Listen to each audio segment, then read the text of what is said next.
Okay, so Bezras Hashem, tonight we're going to be continuing our series of shirim on the world of Shabbos.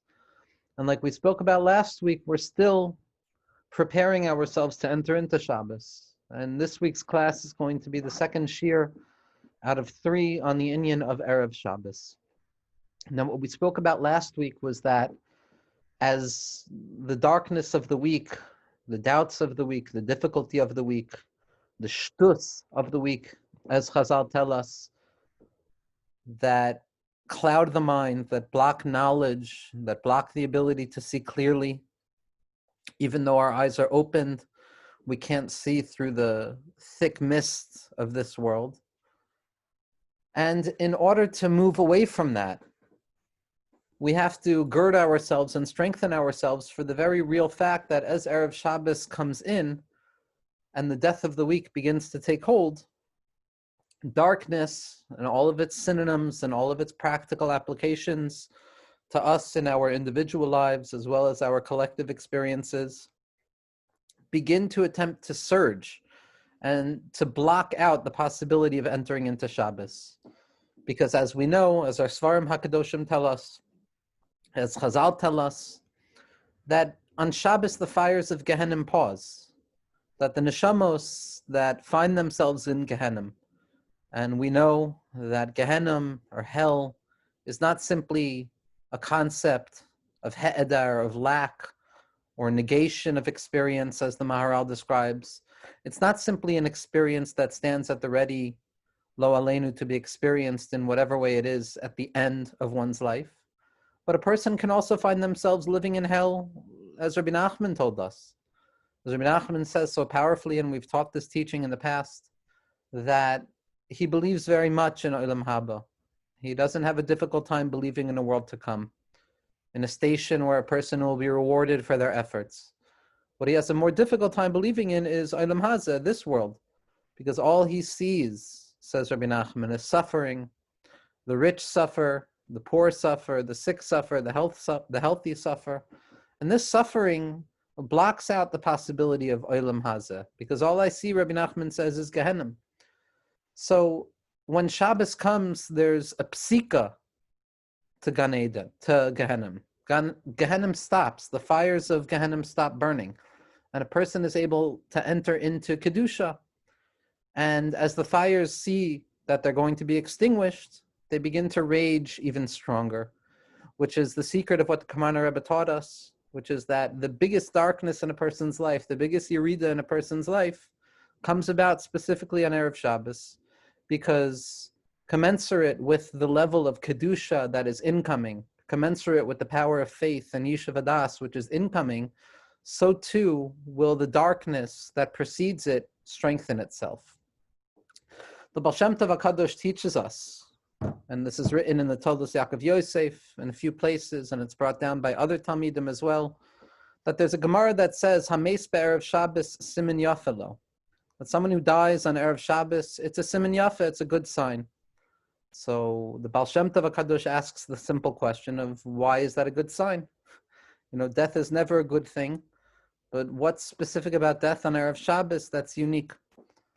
And the way the Talmidim of the Baal Shem Tov HaKadosh describe or explain this concept is that Misa, like we said in the name of Pinchas Karitzer, or killing oneself in Kedusha, or giving oneself over in self-abandonment to the point where we kill our own desires, our own will, or our own expectations, is an aspect of bittul, it's an aspect of self-nullification in the eyes of HaKadosh Baruch Hu.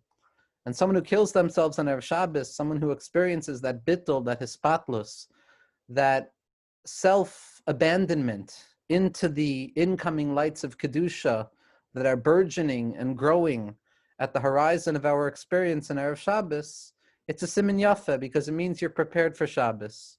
That a person has to die, like Rav Pinchas Karitzer pointed out, before entering into Olam Haba. So too a person has to experience a taste of death on Erev Shabbos in order to enter into the Olam Haba, which is Shabbos. What we're going to be discussing tonight, Be'ezras Hashem, is another aspect of Erev Shabbos, not simply the hiskabris of the darkness that takes place on Erev Shabbos, which a Jew needs to gird themselves with an extra power from the incoming light of Shabbos, Well, we're going to speak a little bit about what the Arizal tells us about Erev Shabbos, some of the hachanos, some of the preparations in their phenomenological form, what they might mean for us in 2020, in order to gain a little bit of insight into what we're doing on Erev Shabbos, which ultimately will give us a deeper taste of what happens on Shabbos itself. The Kamarna Rebbe, Zchus Yagen Aleinu, in the same place where he speaks about how the greatest darkness that he experienced in his entire life was typically on Erev Shabbosos. On the eve of Shabbos, as Shabbos was about to come in, because again, commensurate with the light that is incoming, so too the darkness will strengthen itself. The Kamarna Rebbe says that this is why Erev Shabbos is called Erev Shabbos. Erev melashon irbuvia. That Erev is the same language as confusion and the combination of different things. Now, when things are singular, when things are clearly themselves and explicitly themselves in their isolation, it's possible to look at something and understand what that thing represents and how we're meant to engage with that thing. But when there's an irbuvia, when things begin to combine themselves together so that it's no longer clear what is what, or what is up or what is down, or what comes from one ingredient and what comes from the other ingredient, that's when a person begins to enter into a space of doubt. And on Erev Shabbos, there's an ibuvia, there's a combination, an admixture of the whole, of mundanity, of the brokenness and the foolishness and the anxiety of the week, as well as a slight taste or a smell, if you will, of Shabbos' incoming scent. And so this admixture with these two elements of Chol and Shabbos interacting as one gives birth to an irbuvia, it gives birth to a confusion of sorts, a confusion that stems from the fact that I no longer know exactly what it is that I am dealing with. I no longer know where it is that I stand, because anytime I stand with an assumption that it's one thing, the doubts of my mind awaken to tell me that it could be something else. And this happens back and forth. Now, this irbuvia, this sense of confusion that emerges out of the admixture of good and evil is not some symptom of Erev Shabbos. It's not a symptom of the death of the week. As if to say that because the week is ending and because Shabbos is coming, there's a natural experience of irbuvia, as if it were some state of mind that a person should best ignore or push away or repress, but rather the irbuvia, the eruv of Shabbos, that admixture of Shabbos that creates confusion, is constitutive to the very experience of what Erev Shabbos is meant to be. That the very nature of Erev Shabbos, the din, or the halacha of what the day of Erev Shabbos is a day of irbuvia. That's how it's meant to be. It's a day of admixture, it's a day of confusion, where a person can no longer discern what is what, and there's a confusion that assaults the mind, which gives birth to a worrying of the heart, which creates a certain chaos within the soul and a running and a returning back and forth, which we explained last week even has a halachic application to the extent that somebody who causes damages running back and forth to and fro in the shuk on Erev Shabbos is actually no longer liable to pay, because that's the normative experience of Erev Shabbos. This irvuv, this irbuvia, this admixture and this confusion, this cloudy nature, this concealment that blocks the mind's eye from being able to discern exactly what is what and what is up and what is down, is the very experience of what Erev Shabbos is meant to be. Because when we try and understand what we're doing, as we transition from the broken down palace of the week to the rebuilt temple of Shabbos, as those gates that are closed all week begin to open again, there's a necessary transitionary point, a liminal space, a mamutza, an intermediary level that needs to be comprised of both aspects that it seeks to connect. So if Erev Shabbos serves as the bridge between the death of the week and the life of Shabbos, so then on a certain level, Erev Shabbos needs to be comprised of both death and life. Not in terms of a contradictory nature where one pushes the other out of the way in order to take its rightful place as the true distinction of the day, but rather, as we've spoken about so often in our shirim, the secret of Jewish faith, which is a paradox, where the death and the life of Erev Shabbos are not a contradiction in terms that need to push one out of the other, but rather it's a paradox wherein death and life operate together. They dance together. And by pushing against one another to create that dialectical dance of light and darkness, death and life, we somehow come out experience both of them, without pushing away the death aspect of Erev Shabbos and without pushing away the life aspect of Erev Shabbos. Erev Shabbos is comprised of both parts, of light and darkness dancing together, creating a middle space that cannot be reduced to light or to darkness, but rather it creates a new shape of darkness and light operating together. That is the nature of the irbuvia, of the admixture and the confusion that ascends and emerges into the mind on Erev Shabbos. Shabbos, we're told, is me'ein olam haba. It's a taste of olam haba. And when a person looks at the tfilos of Shabbos and the liturgy of Shabbos and the zmiros of Shabbos, what a person encounters is the sentiment that Shabbos represents the ideal way things are meant to be, the way things were meant to remain had it not been for that cataclysmic fall that Adam HaRishon had experienced, necessarily as we've spoken about, but nevertheless he experienced. And he didn't only drag himself down into the gutter, but he dragged down the entirety of existence and history into the gutter, something which was absolutely necessary, but nevertheless is a descent away from that idealistic plane in which the world was meant to operate. Shabbos represents Gan Eden. Shabbos represents that Garden of Eden wherein everything was present to the individual. There was no need to travel outwards. There was no klala of bezeyat apecha toichalechem, that a person shall only benefit after the toil of their own arms and the sweat of their own brow. There was no confusion as to what was life and what was death. There was no doubts as to what would happen after I plant the seed in the ground, because it would be immediately apparent the Ratzon of HaKadosh Baruch Hu in all of our lives and everything that we have done, would do, and continue to do. But as a result of Adam HaRishon and Chava's failure, post-lapsarian, after that initial fall, we experience again this irbuvia, this admixture, where when we plant, we are no longer sure what we're going to find, because koitz v'dardar titzmach, that you might plant desiring fruits, or you might plant desiring sustenance, and what you'll come to find is thorns and thistles. What that represents on a psychological or internal experience is that a person will put in all of their effort with the deep desire to find what they so deeply hope to find, with their trust and their faith in HaKadosh Baruch Hu. Yet nevertheless, olam keminhago noheg, that the world operates according to the way that it operates, and I might plant and I might just find thorns and thistles, which is so far from what I had expected. After Adam and Chava fail, after Adam and Chava fall, what we experience is a disparity between our intention and our results. Our intentions and our deepest desires no longer secure for us what those results are going to be, but rather we plant with the hope that things will happen, but we're filled with a doubt as to what is going to happen. Adam and Chava are kicked out of Gan Eden because we fell, because all of us fell, because this is the purpose of what it means to be a human being. That to taste Shabbos alone would not be truly Shabbos. You need Erev Shabbos and Motzei Shabbos to give you a taste of Shabbos. Adam and Chava are kicked out of Gan Eden. Adam and Chava are pushed east of Eden. They're pushed out. They're exiled. They're deferred from their proper place.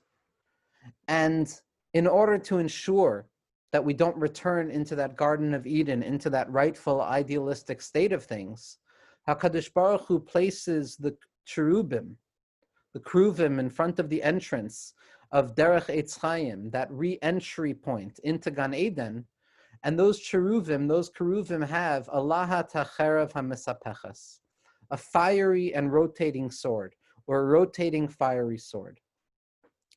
When Erev Shabbos comes, and a person begins to attempt to re-enter into that place of Gan Eden, to re-enter into that Nahar Hayotzeh mi Eden, to that river that descends from Eden to irrigate the spirit that is so thirsty, that is so dehydrated, instead of finding a clear path back, what we encounter is the lahat hacherev hamesapechas, that rotating fiery sword.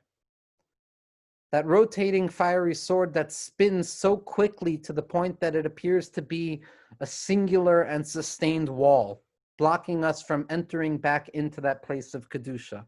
In our minds, it represents all of the sveikos and the bilbulim and the confusion and the anxiety and the assurance that we have in our own minds that we're not zoichet to Shabbos, that we don't deserve Shabbos, that we're not prepared for Shabbos, that we're not going to be able to experience Shabbos, that we don't have the right to try and experience Shabbos. All of the different bilbulim that block us from becoming Shabbos Yidden, from experiencing Shabbos in its truest form, are represented by that lahat hacherev hamisapeches, that rotating fiery sword. But what is most important to understand about that rotating sword, as our Svarim HaKadoshim point out, is that as that sword spins, it's a singular sword.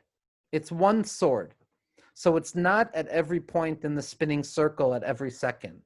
But because of the rapid speed in which that sword circulates, it begins to appear as if in one fell swoop, it's a singular blockage blocking the entrance to Gan Eden. But in truth, as the person stands in the face of that lahat hacherev hamisapeches, we stand trying to re-enter, but frightened as to whether the blade of the sword is at that point of entry as we try and enter. So we begin the attempt to enter in, only to retreat out of the fear that perhaps at that very moment that I try and enter in, the blade of the fiery sword is going to be there to injure me, to block me. So what we are stuck with, because we don't know where the blade of the sword is at any given moment, because it's rotating with such speed and so quickly that it appears to be one uniform blockage, we sit with a stop and go attitude. Can I enter in now? No, I can't enter in yet. Can I go in now? No, not yet. And a person goes back and forth in their soul as if perhaps now, perhaps not, perhaps now, perhaps not. And what that movement back and forth, that desire to enter, and that retreat out of fear that we will be injured from trying to enter back into Gan Eden, what it gives birth to is sveikos. It gives birth to doubt within the soul. It gives birth to confusion within the soul, to concealment within the soul. Clarity is when I know exactly what I will find. I know exactly what I am looking for. Doubt is when it is no longer clear as to what I am going to discover when I engage. Will it be A or will it be B? And the confusion that emerges within the mind, that symptom of Amalek's presence in the world. Amalek again shares a numerical value with suffix, with doubt. It prevents an individual from resting assured that the movement that I make now will result in the desired result. And so Erev Shabbos is the experience of that lahat hacherev hamisapeches, as that sword rotates and spins so strongly, blocking us from entering and re-entering into the gates of Kedusha. Now, it's very important to understand that even though the Erev Shabbos experience is marked by this particular experience of sveikos and doubt and irbuvia, nevertheless, the Jewish people need to recognize that no matter what, we're going to enter into Shabbos. Whether we're zoichet to taste Erev Shabbos on Erev Shabbos or not, doesn't make a difference as to whether we're going to taste Shabbos or not.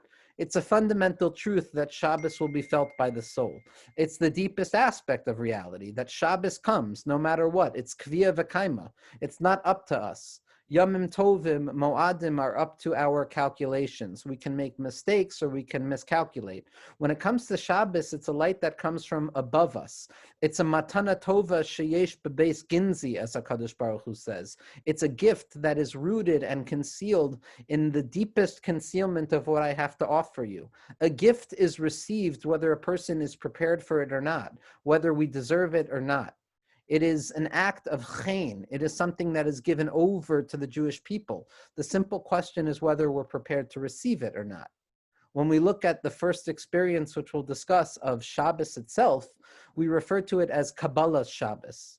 Now, Kabbalah Shabbos can be understood as preparing to receive Shabbos, as if we're all ready and we're prepared and we're dressed and we're in the right mindset to properly receive a valuable guest.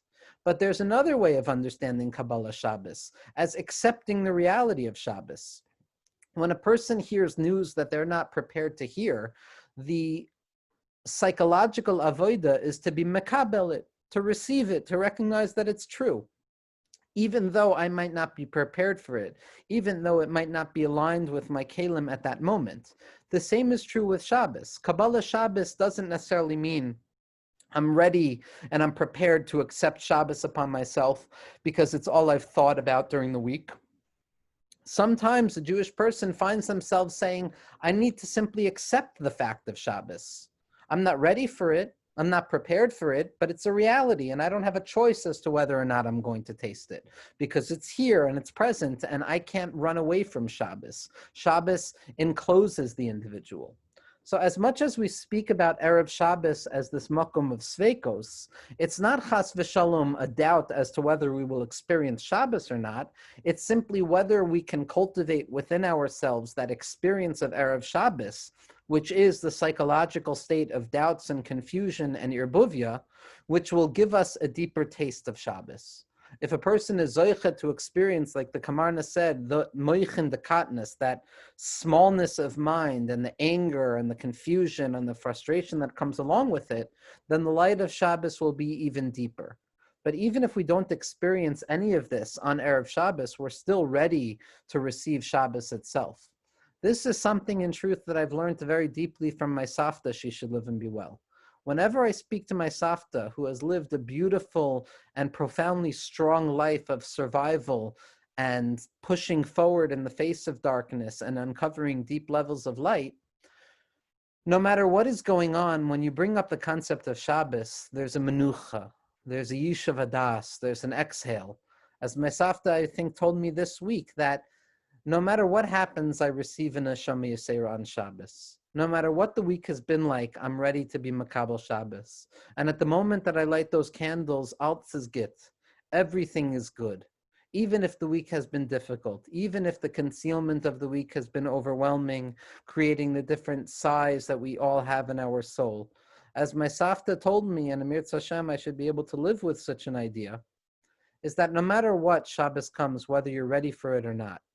So when we speak about Erev Shabbos as a place of sveikos, it's important to remember, and very important to remember, that it's not a question of whether we will be zoichet to receive Shabbos or not, because we will certainly be ready to receive Shabbos. Similar to what the Rambam paskins with regards to what will happen when Mashiach comes, b'mhera b'yameinu, that it's a certainty that the Jewish people will do tshuva. It's not necessarily up to bechira or yediyah. It's a certainty, it's a reality. The same is true with regards to Shabbos. But what we're trying to cultivate is the state of mind of Erev Shabbos that can prepare us to receive Shabbos in a better way. We stand in front of that lahat hacherev hamisapeches, that rotating sword filled with doubts, filled with confusion, filled with that negative self-talk that makes us feel like we're not roi to enter into Shabbos, or the week has been so difficult, how can I accept Shabbos right now? But Shabbos is a responsibility of each and every one of us to receive, and Erev Shabbos is an opportunity to be prepared to receive it.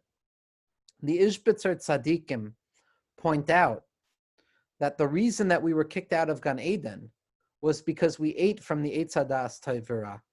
And the way they defined, or the way they describe the Eitz Hadas Toivera, is with a language that is unique to the Beis Medrash of Ishbitz and Radzin as Ilana Desveika, as the tree of doubt. That our experience post Gan Eden, post being pushed out from our rightful place, which gives birth to that sense of being chased, which we described in the life of Cain, from the Avodas Yisrael, from the Koshnitzer Magid, those doubts are a result of eating from the tree of doubt, of eating from that Ilana Desveika. But when trying to find the makor for such an idea, that the Eitz Hadas Tov V'Ra is in truth referred to as Ilana Desveika, it's really, as far as my knowledge goes, nowhere else. But what we find is that in Tikkun Nun Zayin, in Tikkun Zohar, the Eitz Hadas Tovara is referred to as Ilana de Irbuvia, the tree of admixture, the tree of confusion, that tree where good and bad operate together in unison, which fills us with doubts as to what we're supposed to do. Because this is the animating feature of Erev Shabbos, what we encounter is what the Arizal describes as the work of Erev Shabbos. Without going too deeply, because of a restriction of time and perhaps a restriction of interest, without going too deeply into what the Arizal describes as the process in which the world elevates itself, removing itself from those sheaths and husks of impurity, of the death of the week, and into the Kedusha and purity of Shabbos, what's taking place on Erev Shabbos is that there's an ascendance from darkness into light, an ascendance from confusion into clarity, an ascendance from the concept of klipos, from the husks of inessential reality, to the pre itself, to that fruit of essence. When it comes to describing those klipos, those husks of impurity that conceal our mind, that conceal what we so deeply desire, the Arizal, based on the Zohar HaKadosh, makes a very important distinction. Based on the Maaseh Merkava, based on the Nevuah that Yecheskel Hanavi was Zoicha to encounter and engage on the banks of the Nahar Kvar, that Maaseh Merkava, we know that there are 4 levels of klipa, of constriction, of confusion, of concealment, of things that block us from encountering the purity and the essential nature of our lives. 3 of those klipos, 3 of those heaths or husks or sheaths that conceal holiness are going to be referred to as the Gimel Klipos Atameos, those 3 impure elements of negativity which have no place in Kedusha. Now, can they truly be without Kedusha? Obviously not, but we're going to bracket those for tonight's class because we're not ready to discuss how to elevate those Gimel Klipos Atameos, which the Baal HaTanya says is talui in the mitzvah of Para Aduma, that paradoxical reality where death gives birth to life and life gives birth to death. But after those 3 negative levels of klipa, which are irredeemable, which remain stuck in the death of the weak, there's another level, an intermediary level that rests in between Kedusha and the opposite of Kedusha, between light and between darkness, which is referred to as Klipas Noga, which is basically the intermediary level of experience where we encounter experiences in our lives where it's not clear to us. It's not clear whether this is good or this is bad, whether this is light or whether this is darkness, whether this is truth or whether it's false, whether it's clear or whether it's doubtful, whether it's redeemable or whether it's irredeemable. It is the space, that neutral zone that occupies the distinct separation between holiness or mitzvos and negativity and averos and transgressions. It is a neutral plane where the human being has the ability to choose to elevate something or to allow something to become degraded. It is that plane where human volitional behavior actually determines the ontological value of something. It is an essentially traitless trait, something without definition, that if I use proper kavana, I can elevate it into kedusha, and if I don't have the proper intention, then it descends back into klipa. That is that space of klipas noga, that intermediary place that rests in that neutral zone between good and bad, light and darkness.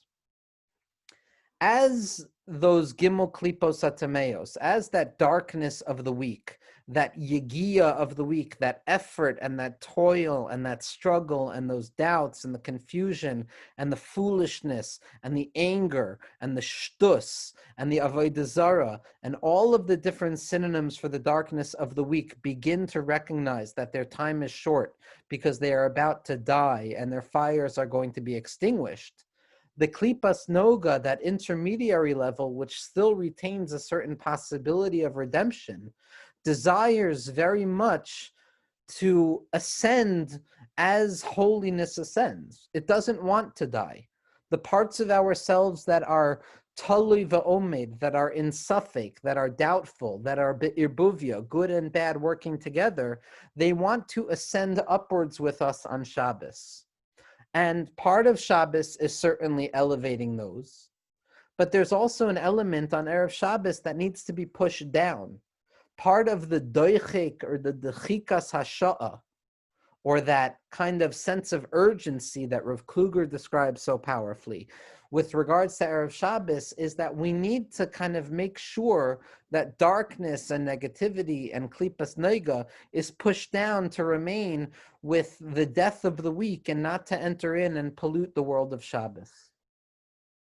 That urgency of darkness trying to assault the boundaries of Kedusha and make their way up into Kedusha so as to pollute the experience of Shabbos with our own infantile desires and hopes and resentments and all of the different things that we're stuck in during the week, the job on Erev Shabbos is to clarify that irbuvia, is to make sure that that admixture of Erev Shabbos doesn't make it into Shabbos. And the Arizal describes that the preparation of Shabbos is very much the time and the place where we are engaged in these birurim, these clarifications where we need to experience doubts, find that doubt is truly a possibility for further clarification, and to ensure that we enter into Shabbos with our new clothing, not to enter into Shabbos with our old clothes, not to enter into Shabbos with the baggage that we've carried during the week, all of the different anxieties and sadness and brokenness and egoisms and self-obsessions that we kind of walk around with during the week, but rather to put that baggage on the side. Erev Shabbos is the time where we get to recognize two fundamental things about our experience. Number one is that the burdensome anxieties of the week are baggage, meaning to say that they are not our own. They are thrown upon us by the world, by the externality of the world, by the other people in the world. And once we recognize that our things are baggage, the next step is recognizing that we have the ability to put that baggage down. It's a frightening thought for a person because we become used to our baggage of the week. And after a while, after carrying thousands of pounds of burdensome baggage that is thrown upon us by other people, it becomes scary as to what's going to happen if I put my baggage down. What's going to happen if I let go of all the resentments and I allow myself to purify myself in the light of Shabbos? A person is afraid that they'll fall apart. But the job of Erev Shabbos is to recognize that it's baggage and we can put it down.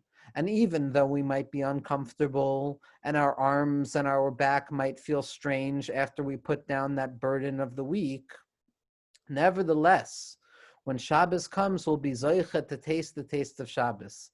As the tzaddik from Yerushalayim, Rav Yitzchak Meyer Morgenstern Shlita points out in Yam HaChochma and in Dei Chochma L'Nafshecha, that the avoida of Shabbos is learning to let go of the anger of Erev Shabbos.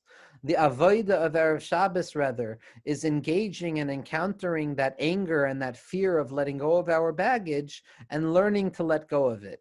That's not a symptom, as we said, of a failure or an impossibility of experiencing things the way they should be, but rather what it is the very constitutive nature of the avodah of Erev Shabbos, of experiencing suffix, of experiencing anger, of tasting of that ilana desveika, of that ilana de irbuvia, and choosing to move forward.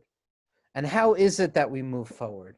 How is it that we push those doubtful places of our experience that constitute Erev Shabbos back into their rightful place of the week so that they won't bother us, they won't interfere with our experience of Shabbos? The Arizal points out a number of practical activities that a person engages in on Erev Shabbos that become symbolic and representative of this process. This psychodynamic process of clarifying good and bad, clarity and doubt, inform the very activities that people experience on Erev Shabbos. cutting the nails, for example, because the nails themselves are an intermediary level, like the hair of a person between life and death. They're not quite dead and they're not quite alive. Another element that allows us to clarify these clarifications between holiness and impurity is the mitzvah of Shnayim Mikra ve'echad Targum, because Lashon HaKodesh is the aspect of Shabbos, its clarity, its light, its Kedusha, it's everything good. And the language of the nations of the world, that fallen language, that broken language that doesn't speak what it says, people speaking without listening. I'm forgetting the lyric right now from Simon and Garfunkel. Okay. Anyway, but that lyric from Simon and Garfunkel is a very powerful description of that experience of people speaking without hearing, people hearing without listening. That language gets pushed away. It gets sent back down into the annals of the broken nature of the week, as Lashon HaKodesh becomes ascendant and it's revealed to be truly Kadosh. The intermediary level between life and death, between Lashon HaKodesh and between the Lashon of the Amim, as Rabbi Nachman points out in the 19th teaching of Likutei Moharan, is Lashon Targum, is translation, as we've spoken about in the past with regards to Lag BaOmer. So the avoda of Shnayim Mikra ve'echad Targum, similar to the avoda of cutting the nails on Erev Shabbos, is the avoda of clarifying that intermediary level that exists between light and darkness, between good and bad, and bringing it back into Kedusha and pushing down those things that are not valuable. Another element where a person experiences this is washing oneself before Shabbos. Is the shower, a hot shower, like the Arizal points out, that a person has to engage in on Erev Shabbos? Because the Arizal says, as a person stands at the ready, purifying themselves, preparing their bodies and their souls for Shabbos, what we're doing is we're cleansing ourselves. We are willing to let go of our resentments. We are willing to accept the things that we cannot change with the courage to change the things that we can, and to let go of that baggage, to allow that klipas noga to fall back into the death of the week so that it doesn't interfere with our experience of Shabbos. And the pasuk that the Arizal uses to describe the experience of that warm shower, that warm washing of oneself that a person is meant to experience on Erev Shabbos, is a pasuk, one of my favorite psukim from Shir Hashirim in the 8th parak and the 6th pasuk. The pasuk reads as follows: Sameini kechoisem al libecha, let me be a seal upon your heart, kechoitem al zerecha, like the seal upon your hand, ki az kamaves ahava, for love is as fierce as death. Kasha kishoil kina, passion is as mighty as hell. Rishpeha rishpe eish shall have esya, its darts are darts of fire and they are a blazing flame. As we prepare to enter into the world of Shabbos, what a person begins to experience is the fear of the death of the week, is the reality that our baggage is now going to die. And it's frightening because we have an ahava for Shabbos, but we also have an ahava for our burdens. We learn to live with our burdens, and to let go of those burdens is difficult, to the point that we can say, please don't go, I'll eat you up, I love you so. I'm not ready to let go of that difficulty. I'm not ready to let go of my confusion. But as a person enters into that space where they cleanse themselves for Shabbos, there are burning flames of desire.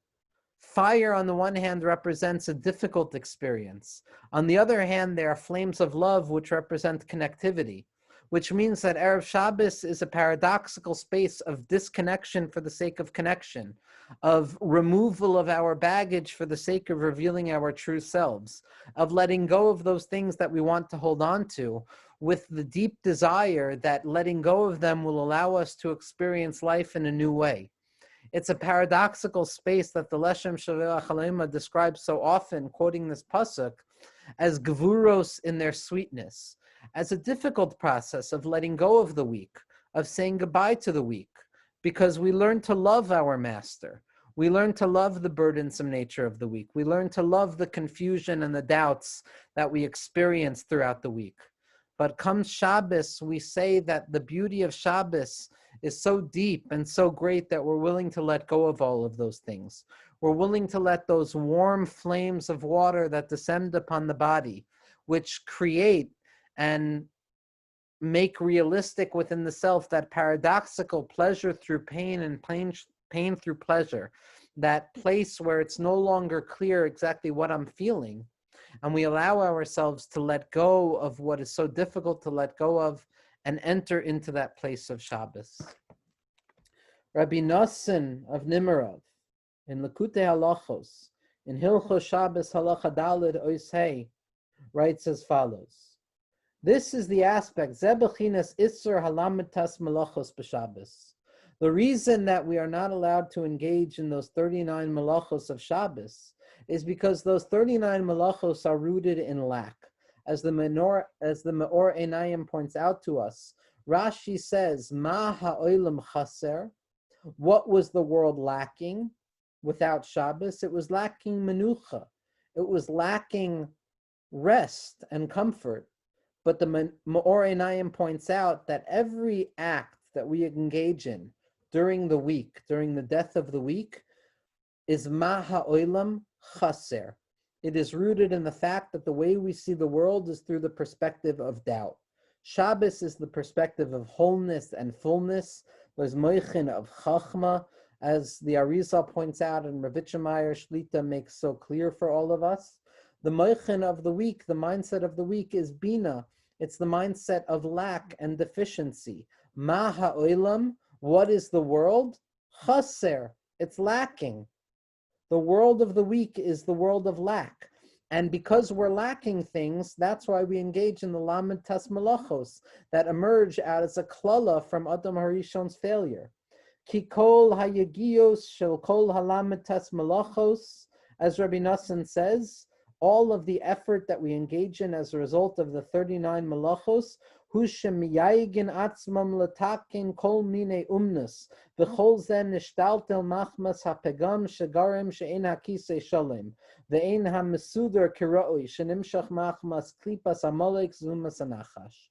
All of the work and effort and toil that we need to engage in to clarify the clarifications of the doubts of the week as we enter into Shabbos are a result of Amalek, of failure, of removal out of Gan Eden. Because HaKadosh Baruch Hu has promised that his chair is not going to be shalom, it's not going to be full until we get rid of Amalek.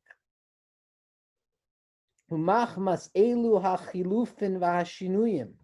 And as a result of these changes and the confusion and the randomness and that lehet hacheref hamisapeches and those doubts and that fear that emerge because ein shum davar al makomo, because everything is deferred, everything is in the wrong place, nothing is as it should be during the week. As a result of that, we need to engage in the effort and the burden of all 39 malachos, which are the aspect of that you will eat the bread through the sweat of your brow. You will eat it out of despondency, out of sadness, out of confusion, out of brokenness.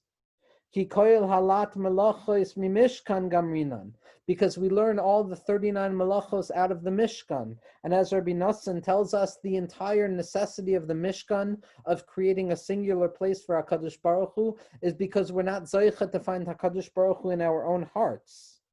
We can no longer find Hashem where we are. So we need to work to bring Hashem down into this world. The aspect of chol, says Rabbi Nachman, is the bechina, is the aspect of shatu ha'am v'laktu b'shtusa, of the effort and the toil that we need to engage in as a result of our mindlessness, of our anxiety. And as a result of that, we have to chase and run after what we feel is going to be our sustenance, running out of anxiety. The kol tikuno al yedei Shabbos, but the rectification to all of this is through Shabbos. Shazocha al yedei shenase meivin davar mitoich davar. Shabbos is our ability to recognize that it is specifically out of these yegios, specifically out of pushing down this darkness, of tasting the darkness, of tasting the doubts, and entering into confusion, that gives us the ability to re-enter into Gan Eden with a renewed fervor, with a renewed sense of power that takes place specifically because we tasted doubt. That's the process of Erev Shabbos. That's the chaos of Erev Shabbos. That's the confusion and the sveikos of Erev Shabbos. Our job is to push down the darkness and to choose light, to choose to enter into Shabbos HaKadosh with a sense of mindfulness and presence. What we're going to discuss next week, Be'ezras Hashem, in the last shir on Erev Shabbos, which gives us one side of the framing of the experience of Shabbos, is going to be the sense of transience, the anxiety that what I have right now will not last forever. And in spite of the fact that it looks like something that will perpetuate the pathology of anxiety, in truth, Chazal and our tzaddikim teach us that this very anxiety is what gives us the very ability, the key to enter into Shabbos, with an abandonment of the desire for things to last forever with perpetuity, and the willingness to live one moment of Kedusha, the hope and the faith that even one moment of holiness is valuable. And after next week's shir, Be'ezras Hashem will be zocheh to enter into Shabbos together.